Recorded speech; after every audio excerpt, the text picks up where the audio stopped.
সম্মানিত দর্শক শ্রোতা, আজকে আমরা একটি অতীব গুরুত্বপূর্ণ মাসলা নিয়ে আলোচনা করব। আমাদেরকে অনেক জায়গা থেকে অনেক ভাইয়েরা যোগাযোগ করতেছেন দীর্ঘদিন ধরে যে এই মাসলাটির সম্পর্কে কিছু আলোচনা করার জন্য। যে মাসলাটি হচ্ছে গায়েবানা জানাজার নামাজ জায়েজ কিনা, অর্থাৎ লাশ যদি তাকে ভারতে, তাহলে বাংলাদেশের কোনো লোক কি এই অনুপস্থিত মৃত্যু ব্যক্তির জানাজার নামাজ পড়তে পারবে? আমরা যদি ফিকার কিতাব, ফতোয়ার কিতাব, যদি তফসিরের কিতাব যদি আমরা গাটাগাটি করি, অর্থাৎ ইসলামিক আইনশাস্ত্র যদি আমরা গাটাগাটি করি, তাহলে আমরা যে মাসলাটি আমরা বুঝতে পারি, সমষ্টিগত যে বিষয়টি আমরা বুঝে উঠতে পারি, সেই বিষয়টি হচ্ছে ইসলামিক চিন্তাবিদদের মতে গায়েবানা জানাজার নামাজ এটা জায়েজ নয়। তবে কিছু কিছু কিছু বিচ্ছিন্ন মত পাওয়া যায়, যেমন ইমাম শাফি রহমতুল্লাহ আলাই আর ইমাম আহমদ ইবনে হাম্বল রহমতুল্লাহ আলাই। এই তারা দুইজনের ব্যাপারে বর্ণিত আছে কিছু কিতাবে, যেমন দারসে তিরমিজিতে উল্লেখ আছে এবং বুখারী শরহ নাসরুল বারীতে উল্লেখ আছে। তারা নাকি বলেছেন গায়েবানা জানাজার নামাজ জায়েজ। তবে এখানে একটু কথা আমি বলি, ইমাম আহমদ ইবনে হাম্বল রহমতুল্লাহ আলাই এর একজন বিশিষ্ট আজল্লে শাগরিদ ছাত্র, তার নাম হচ্ছে ইবনে আবি মুসা রহমতুল্লাহ আলাই। তিনি বলেছেন, আমার উস্তাদ আহমদ বিন হাম্বল যে বলেছেন গায়েবানা জানাজার নামাজ জায়েজ, এটা আমি জানি না, এবং উস্তাদ কখনো আমাদেরকে দার্সে বলেছেন আমি শুনি নাই। অথচ আমি উস্তাদের দার্সে বছরের শুরু থেকে শেষ পর্যন্ত অল টাইম আমি দাইমান দার্সে আমি থাকতাম। কোনোদিন উস্তাদের কাছ থেকে আমি এমন কোনো মাসলা শুনি নাই যে তিনি বলেছেন গায়েবানা জানাজার নামাজ জায়েজ।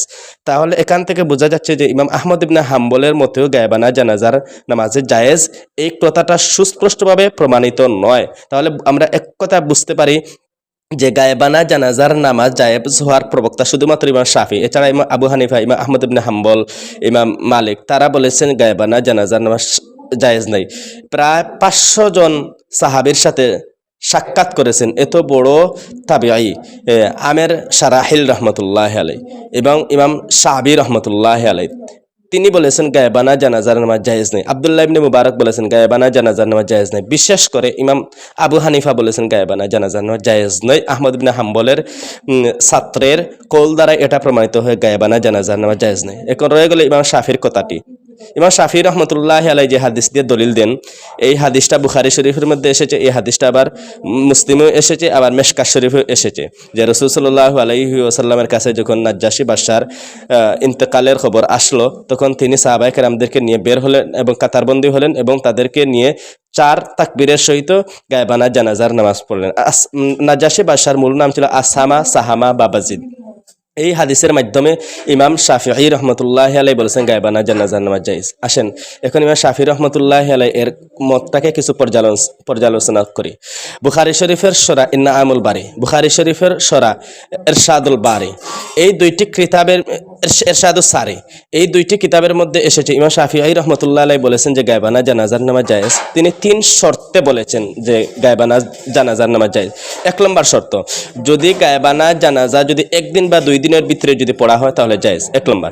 2 নম্বর শর্ত হচ্ছে গায়েবানা জানাজার নামাজ ওই সময় জায়েজ হবে যেই দেশে গায়েবানার জানাজা হবে, লাশ যদি ওই দেশ থেকে যদি পশ্চিমের রাষ্ট্রে যদি থাকে, যেমন বাংলাদেশ থেকে সৌদি আরব হচ্ছে পশ্চিমে, তাহলে বাংলাদেশে গায়েবানার জানাজার নামাজ জায়েজ হতে পারে।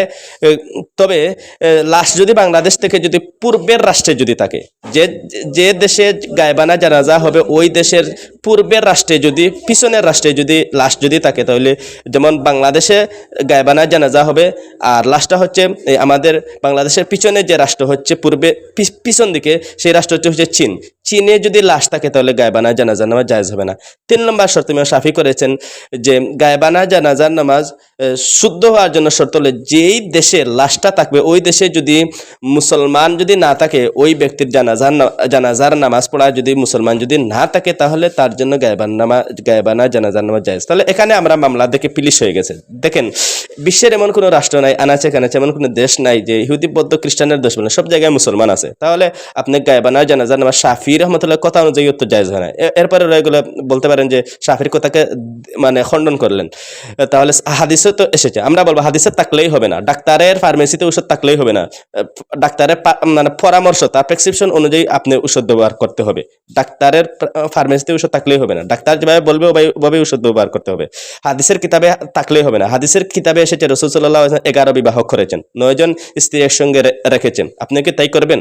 হাদিসে এসেছে রাসূল সাল্লাল্লাহু আলাইহি ওয়াসাল্লাম দাঁড়িয়ে পেশাব করেছেন, আপনি কি দাঁড়িয়ে পেশাব পান করবেন?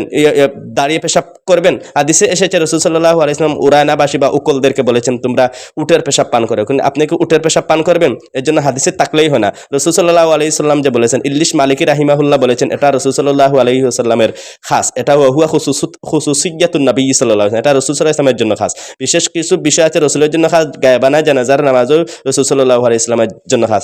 যে সমস্ত সাহাবী থেকে গায়বানা জানাজার নামাজের হাদিস বর্ণিত হয়েছে, ইমরান ইবনে হুসাইন, এরপরে আবু হুরায়রা, এই সমস্ত সাহাবায়ে কেরাম তো রাসূলের ইন্তেকালের পরে কেউ 40 বছর, কেউ 60 বছর পর্যন্ত পৃথিবীতে বেঁচে ছিলেন। তারা কি কখনো গায়বানা জানাজার নামাজ পড়েছেন?